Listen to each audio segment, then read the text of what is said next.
This video is going to focus on the senses of Scripture and the role of the bishops as the teaching authority in the Catholic Church. So, in the Catholic tradition, we have different ways that we interpret the Scriptures. And the first one is known as a literal sense. Now, this is going to be a bit difficult sometimes because this word literal has different meanings. In common everyday usage in this part of the United States today, people often use literal to mean word for word. That's not what we mean in the literal sense of Scriptures, right? So, for example, if I said, I went to the basketball game last night and so was on fire, you wouldn't think that the person literally had to go to the hospital because they were in flames, like there was some kind of fire that happened at the game or something. You would understand that I meant, right, that they were making a lot of baskets. They were scoring a lot of points, right? And that would actually be the literal sense. The literal sense of Scripture is not a word-for-word interpretation.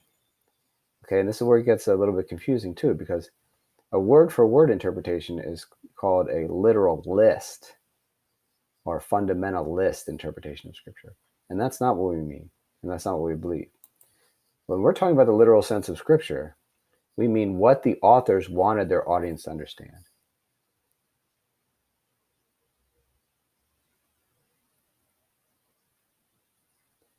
So another example, if I said it's raining cats and dogs outside, the literal sense would be that it's raining very hard. It would not mean that cats and dogs and animals are falling from the sky, right? So our literal sense of Scripture, again, is not a word-for-word interpretation. That is called a literalist. I understand this is confusing, right? Especially since we also use the word literal in our everyday language to mean a word-for-word interpretation. But in the context of theology, in the context of Scripture studies, when we're talking about the literal sense of Scripture, we are not talking about a word-for-word interpretation. So, for example, in the creation story in Genesis, the first creation story says the world was created in 7 days.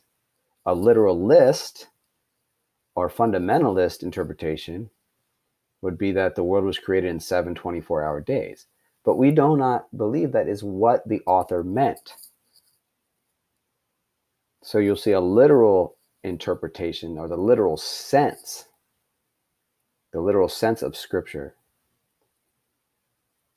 in Genesis 1, where the world was created in 7 days, was not that the world was actually created in 7 24-hour days, but it was a sign that God was creating an orderly place for the human beings to live because He cared about them. He was making an orderly, safe universe for them. You see, the literal sense of Scripture, what the authors intend, what they wanted their audience to understand, often is expressed through symbolic language. Same way we talk. We say someone was cracking up. It means they were laughing, not that their body was falling, like frozen and falling into pieces or something. So the literal sense is not a word-for-word interpretation of Scripture. It's not just saying that's what it says, that's what it meant. No, it's saying, what did they mean?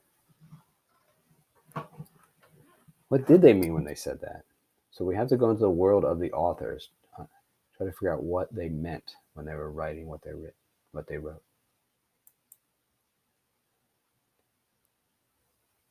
Now we also, in our tradition, talk about the spiritual sense of Scripture.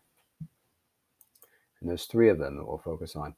The anagogical sense. It means, hey, how does this passage of the Bible help me find true happiness? How does it lead me to salvation? Right?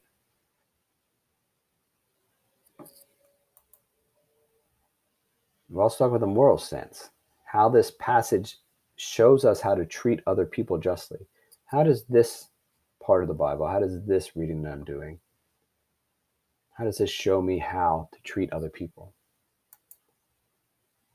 And then also the allegorical sense is when we see the revelation of Jesus Christ. We see the second and third stage of salvation history, Christ and the church. We see that back in the first stage in the story of the Israelites.